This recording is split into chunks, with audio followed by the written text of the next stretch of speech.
Hola amigos, bienvenidos a mi espacio. Soy David Parcerisa. Hoy me gustaría hablaros de un caso muy clásico en ufología que, desgraciadamente, para la gente joven hoy en día no es en absoluto conocido. Y sin embargo, hay aspectos bastante notables, interesantes, curiosos, porque realmente se desvincula bastante de otros casos en los que parece que se ha repetido mil veces, pues por ejemplo la típica historia de la abducción. En este caso concreto parece que es una abducción frustrada. El protagonista de los hechos parece que consiguió burlar el intento de ser secuestrado, probablemente llevado a bordo de una nave de origen desconocido. Este caso fue estudiado incluso por las fuerzas aéreas. Se trata pues de algo bastante estudiado y que yo diría que tiene un componente pues de alta credibilidad, bastante importante. Este caso ocurrió el 4 de septiembre de 1964 cerca de Cisco Grove, en California.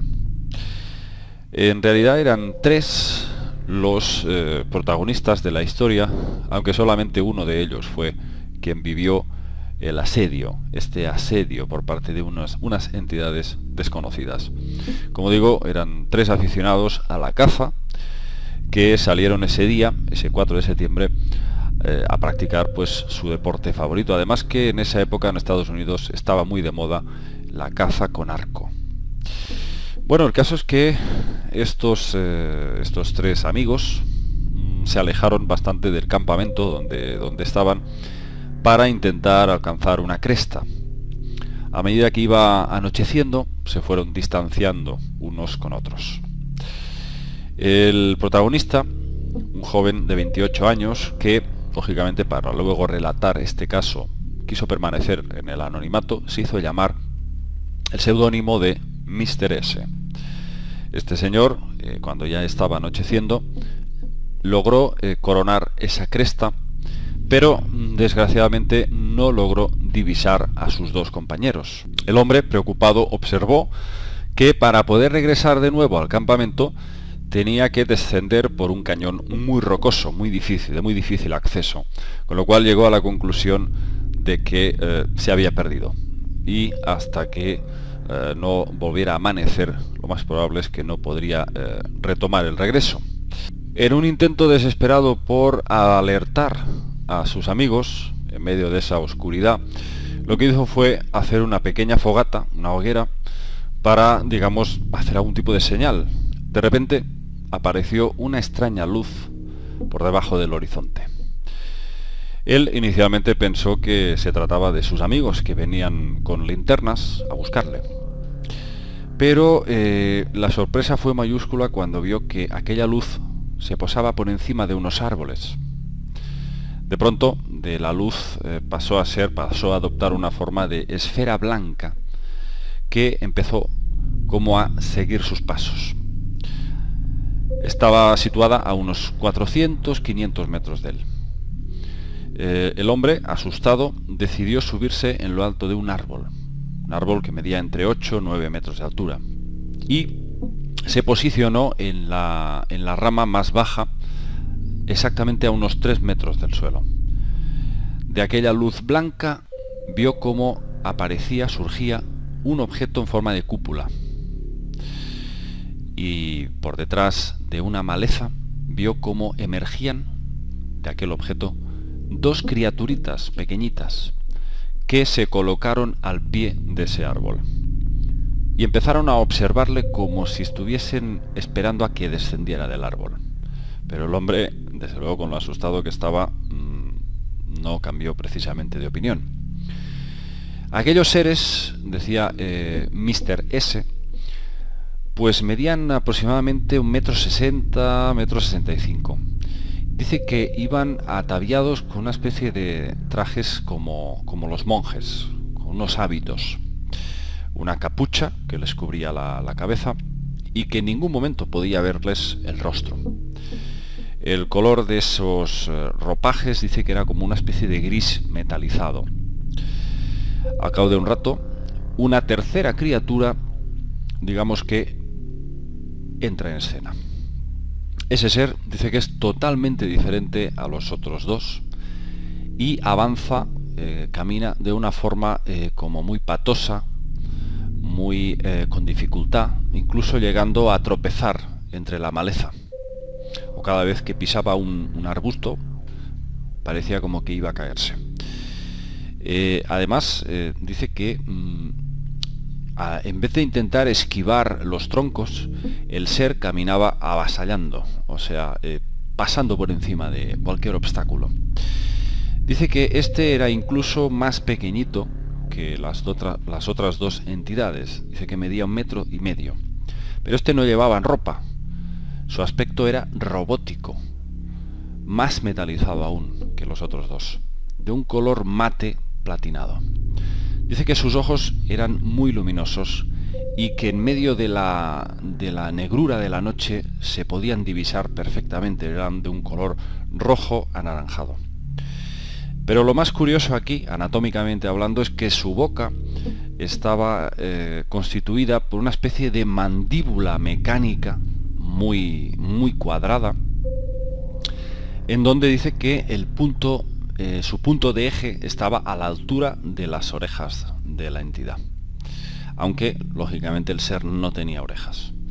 Es decir, se asemejaba mucho a lo que sería una armadura medieval. Este testigo lo comparó con una armadura. Bueno, los tres entes, por sus movimientos, por su forma de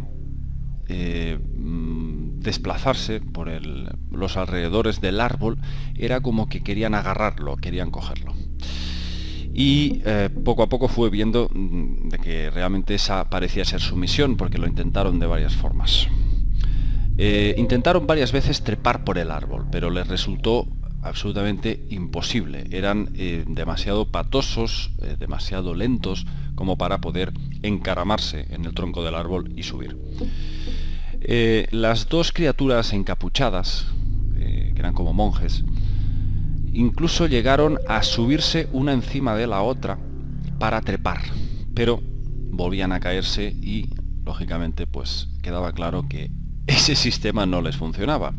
Mientras tanto, aquella especie de robot contemplaba, digamos, cómo sus compañeros intentaban trepar y estaba subido en lo alto de una roca como para tomar más altura, más cerca del árbol. Cuando esos seres se cansaron, ese robot dice que abrió su boca, aquella enorme mandíbula metálica, y empezó a despedir como una bocanada de humo que iba directo hacia la cara de Mr. S. Mr. S dice que empezó a sufrir vómitos, náuseas de todo tipo, y en ese momento fue cuando dijo, bueno, como no suba un poco más arriba, estos me van a dejar cao. Entonces el hombre intentó trepar hacia el punto más alto del árbol, ya casi tocando la copa. Y ahí, para tomar más precauciones, ya que estaba al borde del desmayo, debido a esa especie de gases que le iban tirando, decidió atarse con un cinturón al tronco, para no caerse. Bueno, dice que como Mr. S llevaba su arco y sus flechas, empezó a disparar contra el pecho de ese robot, contra el pecho de esa máquina. Pero cada vez que las flechas salían despedidas, rebotaban encima del fuselaje metálico de ese ser. Y podía escucharse como un chasquido seco. Dice que aquel ser, a lo único que podía aspirar para intentar trepar, era saltar 1 metro. Saltaba 1 metro, pero volvía para atrás, se caía para atrás, como si no tuviese suficiente equilibrio para mantenerse en pie. Además, también Mr. S dice que cada vez que las flechas rebotaban encima de su cuerpo metálico, salían chispas. Dice el testigo que llegó a dispararle 3 flechas sin causarle ningún tipo de daño. Mr. S se vio obligado en un momento dado, a medida que este ser iba despidiendo esos gases por su boca, intentó asustarles prendiendo fuego a a su ropaje, o sea, se desprendió de sus ropas, las hizo trizas y las encendió. Y empezó a dejarlas caer en llamas encima de sus cabezas. Pero parece ser que esas entidades simplemente se apartaban, esquivaban las telas ardiendo y una y otra vez volvían a encaramarse al árbol. O sea, R que R. Bueno, parece que en un momento dado ese robot abrió de nuevo su boca y volvió a gasear a Mr. S. Pero esa vez soltó una espesísima masa blanquecina y esa vez dice que le alcanzó de lleno en la cara, hasta que durante unos instantes notó que había perdido el conocimiento. Lógicamente no logró caer, ya que estaba atado con ese cinturón al tronco. Lo más curioso de todo es que aquel robot, antes de dejar ir, soltar esas bocanadas de humo, se situaba en una posición donde favorecía que el viento llegara hacia la dirección donde se encontraba Mr. S. O sea que aquella entidad, desde luego, no era estúpida. Sabía estratégicamente cómo lanzar esos gases para ser alcanzado. Bueno, finalmente, ya en estado de shock, muy debilitado, Mr. S dice que rompió incluso su anorak, su chaqueta, prácticamente se quedó en calzoncillos y lo encendió todo intentando asustarles. Pero la única cosa que conseguía era, causar un pequeño incendio muy cerca del árbol, en unos matorrales próximos. Ya la única cosa que le quedaba encima para defenderse era una cantimplora, y la lanzó contra aquellos dos encapuchados. Pero en vez de asustarse, lo que hicieron fue agacharse para recoger la cantimplora y examinarla como dos curiosos, ¿no? Diciendo, bueno, ¿y esto qué es, no? Bueno, en un momento dado, pues las tres entidades se distanciaron del tronco del árbol y apareció, o sea, entró en escena un segundo robot que, uniéndose al primero, empezaron a gasear juntos de nuevo a Mr. S. Aquella vez ya fue definitiva la gran masa de humo blanco que empezó a envolver toda la zona, hasta que finalmente Mr. S se desmayó definitivamente. Bueno, cuando despertó ya era de día y lógicamente los seres ya no estaban ahí. El hombre había quedado completamente inconsciente, colgado de la rama de un árbol y casi desnudo. Además, durante la noche se encontraban a 3 grados, o sea que el hombre estaba con hipotermia.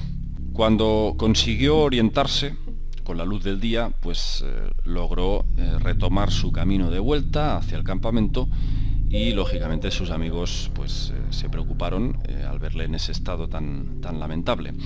Cuando el hombre les contó su experiencia, uno de ellos no tuvo ninguna duda de que estaba contando la verdad, porque había visto esa misma luz. O sea, su compañero coincidió plenamente, hizo la misma descripción que él sobre esa luz que había descendido durante la noche por el bosque. Como he dicho antes, el caso fue investigado por varias entidades, incluso por las fuerzas aéreas, y una de las más prestigiosas entidades privadas fue la NICAP, la National Investigations Committee on Aerial Phenomena. Esta había sido fundada por el físico Thomas Townsend Brown y dirigida a partir del año 57 por el mayor Donald K. Howe. El caso de Cisco Grove fue, uno de los primeros casos que se tomaron en serio esta fundación de la NICAP. Incluso la ufóloga investigadora Coral Lorenzen del APRO declaró lo siguiente: nos hallamos casi convencidos de la realidad de este episodio y de que este constituyó una experiencia física verdadera. La NICAP incluso entregó en el año 68 un dossier perfectamente detallado de este caso a un eminente grupo de biólogos, doctores, científicos, incluso psiquiatras y antropólogos. Todos estos expertos coincidieron en que toda esta historia tenía una base muy sólida y que estaban absolutamente convencidos de la veracidad del testimonio de Mr. S. Hay que destacar el comentario que hizo el antropólogo de ese grupo. Dijo: lo interesante es el hostigamiento sistemático a que fue sometido el testigo por esos seres, que revela la existencia de un plan establecido y de una clara intencionalidad desde el principio. El testigo fue localizado, la zona vecina fue registrada y luego los humanoides y los robots actuaron de acuerdo con una estrategia. Encuentro esta actitud amenazadora. Si me pidieran que explicase este incidente, yo diría que se hizo un intento por capturar a un espécimen biológico en un estado relativamente indemne. Como veis, amigos, hay casos tan alucinantes y tan alejados en el tiempo y que prácticamente ya, sobre todo las generaciones más jóvenes, no tienen ni idea sobre esto. Hay toda una serie de libros en donde se compilaban toda esta casuística clásica, y yo tuve la suerte ya de muy jovencito pues de conocerlos, gracias a mi amigo Antonio Rivera, que he hablado muchas veces de él, que fue el pionero de la ufología aquí en España, y este es uno de los casos en los que él también tenía sus dossiers pues muy bien documentados, y había hablado con miembros del NICAP y había hablado con varios investigadores que conocían muy bien este caso, que habían entrevistado a este testigo, y él siempre me decía que este caso, desde luego, de fraude nada, que había sido absolutamente auténtico. ¿Por qué? Pues porque cuando hay un testigo que presenta un shock postraumático, que ha sido, digamos, tratado por psiquiatras, por terapeutas de todo tipo, que han detectado que esa persona ha sufrido esa experiencia que ha quedado una impronta muy honda, y además todos los hechos se pueden, vamos a decir, contrastar con otros testigos paralelos, como uno de los compañeros que precisamente vio también esa luz. Entonces, vamos a decir que se podría considerar que este caso ocurrió realmente. Lo interesante también es que puede parecer muy alucinante, pero yo soy de los que pienso que siguen sucediendo, si no a diario, pues muy a menudo. Lo que ocurre es que la gente se calla estas cosas. Yo puedo hablar en primera persona porque he hablado con amigos, con gente muy próxima a la localidad donde yo vivo, y me han contado experiencias quizás no tan alucinantes como esta que acabamos de contar, pero muy, muy parecidas, de objetos, de luces que los han perseguido por el bosque, de personas que han quedado tan traumatizadas que incluso pues uno puede ver cómo se les eriza el vello de los brazos mientras lo están contando. Con lo cual, este tipo de testimonios, cuando arrojan tantos detalles y muchas veces muy, muy precisos y tan coincidentes, no importa la época, el año, la cultura, el lugar donde haya ocurrido, siempre están hablando de lo mismo. Mismo tipo de luces, mismo tipo de hostigamiento y muchas veces también mismo tipo de humanoides. Aquí os dejo con este enigma casi olvidado, este caso conocido como el caso del arco y de la flecha. Nos vemos en otro videoprograma.